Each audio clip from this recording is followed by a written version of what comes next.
Students, तो कैसे हैं आप लोग। अच्छा, लास्ट टाइम हम लोगों ने 17.4 का क्वेश्चन नंबर 4 कंप्लीट कर लिया था, तो इसका मतलब है अब हम स्टार्ट करेंगे 17.5 अपनी चैप्टर नेम क्या है, सेट्स एंड फंक्शन। इसका क्वेश्चन नंबर 1 देखते हैं। क्वेश्चन नंबर 1 क्या है, find the values of X and Y. X and Y की वैल्यूज मालूम करनी है हमें इफ़ अगर ये 3 पार्ट्स गिवन है। तो मैंने फर्स्ट पार्ट लिख लिया, क्या है मेरे पास फर्स्ट पार्ट। स्टार्ट करते हैं, एक्स एंड वाई की वैल्यूज़ मालूम करनी है। तो इक्वल आ रहा है और हमें पता है कि फर्स्ट वैल्यू से इक्वेट होगी, सेकंड वैल्यू से इक्वेट होगी, ठीक है। और ये y माइनस, ठीक है, ये y जो है सेकंड वैल्यू के अंदर है, ठीक है। अच्छा, आप कर लेते हैं इसको कि x माइनस 5 किसके इक्वल हो जाएगा, 11 के, और 10 इक्वल हो जाएगा y माइनस 7 के, ठीक है। तो अब इसको आप इक्वेशन 1 कह लें, इक्वेशन 2, इक्वेशन 1 में से x निकल जाएगा आपके पास, इक्वेशन 2 में से y निकल जाएगा। इक्वेशन 1 लेते हैं, काम करते हैं, x माइनस 5 मैंने उधर भेज दिया, प्लस 5 हो जाएगा। तो x का आंसर क्या आ गया मेरे पास, 11 प्लस 5 इज 16। तो ये मेरे पास x का आंसर, ठीक है। इसी तरह इक्वेशन 2 से काम करते हैं। इक्वेशन 2 क्या है मेरे पास, इसको मैं ऐसे लिख लेता हूँ कि y माइनस 7 इज इक्वल्स टू 10।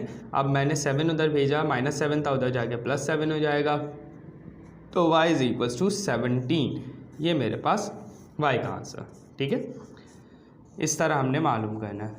अब हम देखते हैं इसका सेकंड पार्ट। अच्छा, सेकंड पार्ट क्या है मेरे पास, 5x प्लस 8 मैंने लिख लिया 2 का सॉल्यूशन, मतलब सेकंड पार्ट का सॉल्यूशन स्टार्ट करते हैं। क्वेश्चन दोबारा से लिख लिया, 5x प्लस 8 ये फर्स्ट वैल्यू है, और 5y minus 4 is second value, ठीक है, यही है। सेकंड यहाँ की फर्स्ट वैल्यू क्या है, 3x plus 10 is first value, and 2y plus 2 is second value. तो अब आपने करना क्या है, बस फर्स्ट को फर्स्ट से और सेकंड को सेकंड से इक्वेट करवाना है। तो कर लेते हैं, 5x प्लस 8 को इक्वेट कराना है 3x प्लस 10 से, ये आपके पास इक्वेशन 1 हो जाएगी।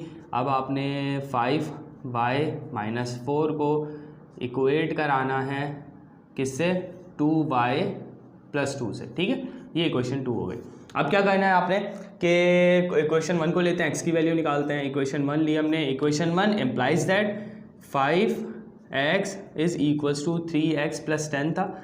यहाँ मैंने ये से 5x और 3x ऐसे ही लिखा। अब ये प्लस 8 उधर भेज दिया, माइनस 8, ठीक है। तो अब क्या हो जाएगा, 5x ये प्लस 3 इधर आके माइनस 3x, और 10 माइनस 8, या अभी इसको आप ऐसे ही लिख लें, 8 10 माइनस 8, ठीक है।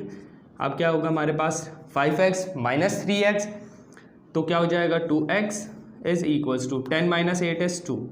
तो x की वैल्यू निकालनी है 2, और x बीच में कोई साइन नहीं है, इसका मतलब है मल्टीप्लाई हो रहा है। मल्टीप्लाई वाली वैल्यू इक्वल के बाद शिफ्ट होकर डिवाइड में चली जाती है, तो 2 डिवाइड में आ जाएगा, 2 1 ज़र 2, 2 1 ज़र 2, तो x इज इक्वल्स टू 1।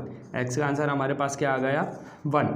अब हम करते हैं सेकेंड इक्वेशन से काम। सेकेंड इक्वेशन से y की वैल्यू निकालते हैं। सेकेंड इक्वेशन क्या है मेरे पास, 5y minus 4 is equals to, या इसको आप डायरेक्ट करें,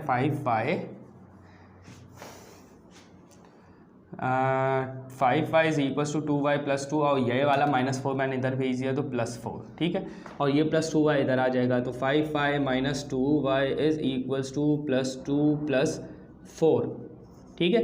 अब क्या हो जाएगा आपके पास, 5y minus 2 is 3y is equals to 2 plus 4 is 6, तो y is equals to 3 multiply हो रहा है, इधर आके 6 से डिवाइड, 3 1 ज़ा 3, 3 2 ज़ा 6, तो y इज इक्वल्स टू 2। ये हमारे पास x और y के आंसर आ गए। x का आंसर मेरे पास क्या आया, 1, y का आंसर मेरे पास क्या आया, 2। अब हम कहते हैं इसका थर्ड पार्ट। अच्छा, थर्ड पार्ट क्या है मेरे पास, 2x माइनस 3y ये फर्स्ट वैल्यू है, और 5x प्लस y ये सेकेंड वैल्यू है, और 3 फर्स्ट वैल्यू है, 16 सेकेंड वैल्यू है। अब इससे काम करते हैं हम, फर्स्ट और फर्स्ट को हम इक्वेट कराते हैं, 2x minus 3y is equals to 3, and second ये फर्स्ट वैल्यू फर्स्ट इक्वेशन हो जाएगी। सेकेंड इक्वेशन क्या बनाएंगे, 5x प्लस y को इक्वेट कराएंगे हम 16 से, सही, ये सेकेंड वैल्यू इक्वेशन हो गई। अब क्या करें, अब कैसे सॉल्व करें इसे, क्योंकि हमने इसमें देखा था, देखिए फर्स्ट इक्वेशन में सिर्फ x आ रहा है, y नहीं था, सेकेंड में सिर्फ y आ रहा है, x नहीं है। इसी तरह यहाँ क्वेश्चन नंबर 1 में देखें, फर्स्ट इक्वेशन में सिर्फ और सिर्फ x था, सेकंड इक्वेशन में सिर्फ और सिर्फ y था। अब इसमें देखें फर्स्ट में भी xy है, सेकंड में भी xy है, तो क्या करें, एक काम करते हैं, अगर मैं ऐसा करूँ कि इसको, ये मेरे पास ऊपर -3y है और नीचे वाले y को अगर मैं 3y बना लूँ और आपको नज़र आ रहा है प्लस साइन है, तो plus 3y minus 3y cancel हो जाएगा, सिर्फ x बचेगा, x का आंसर आ जाएगा। ऐसे ही है। तो इसका मतलब है इक्वेशन 2 में y पे 3 लाना है। तो कैसे लाएं? इक्वेशन 2 में y पे हमें 3 लाना है। कैसे लाएंगे? हम एक काम करते हैं, इक्वेशन 2 को 3 से मल्टीप्लाई करवा लेते हैं। लिख लेते हैं multiply equation 2 bye 3।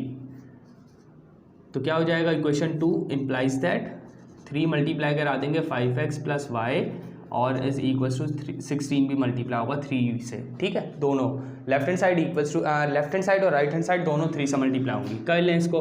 3 multiply by 5 is 15x और 3 multiply by Y is 3y is equals to 3 multiply by 16 is 48। ये मेरे पास इक्वेशन बन गई 3। अब आपने इक्वेशन 2 से इक्वेशन 3 बना ली, इसका मतलब है इक्वेशन 2 का काम खत्म। अब आपके पास सिर्फ 2 इक्वेशन है, इक्वेशन 1 और इक्वेशन 3, क्योंकि इक्वेशन 2 ही तो हमारे पास 3 बन के आई है ना। तो इक्वेशन 2 अब नहीं देखेंगे, सिर्फ 1 और 3 से काम करेंगे। अब एक काम कराते हैं, ऐड करा लेते हैं, add equation 1 and equation 3। Equation 1 implies that क्या है? Equation 1 2x minus 3y is equals to 3 को ऐड करा लेते हैं इक्वेशन 3 में। इक्वेशन 3 क्या है? 15x plus 3y is equals to 48। ये मैंने दोनों इक्वेशन ऐड करा दी। तो क्या हो जाएगा मेरे पास? 15 प्लस 2 इज 17x, ठीक है, plus 3y minus 3y cancel is equals to 48 plus 3 is 51। ठीक है, यहाँ से मैंने x का आंसर निकालना है, तो 17 मल्टीप्लाई हो रहा है 51 से जाके डिवाइड हो जाएगा। तो 17 डिवाइडेड बाय 51, 17 का टेबल 3 टाइम्स पढ़ के देखते हैं क्या आंसर आ रहा है। 3 7s आर 21 का 1 हासिल लगा 2, 3 1s आर 3 और प्लस 2 इज़ 51। इसका मतलब है 17 का टेबल 3 टाइम्स पढ़ेंगे तो 51 आ जाएगा। तो x का आंसर मेरे पास क्या आ जाएगा? 3। अच्छा, अब आपको बहुत सारे बच्चे शायद ये कन्फ्यूजन हो रही हो कि नीचे 1 भी तो बच रहा है, हम 3/1 क्यों नहीं लिख रहा है? ठीक है, तो आपने एक और चीज़ पढ़ी होगी, कभी भी हम इस तरह का सवाल करते हैं, जैसे मेरे पास लिखा हो 2 + 3/4। अब आपने इसको ऐड कराना है, तो अगर मैं सिर्फ 2 + 3 दे दूं तो आप ऐड करा लेंगे 5। लेकिन अब यह फ्रैक्शन में, फ्रैक्शन के लिए हमें पहले एलसीएम लेना पड़ता है। एलसीएम के हिसाब से प्लस और माइनस होता है ना। तो अब एलसीएम कैसे लें? इसके नीचे तो कुछ नहीं है, तो हमें पता है इसके नीचे कुछ नहीं है, इसका मतलब है 1 है। तो इसका मतलब है इसके नीचे भी 1 है, तो 1 लिखते नहीं है। ठीक है, जिस तरह आपके पास अगर ये +3 है तो क्या प्लस लिखा हुआ है? नहीं लिखा हुआ।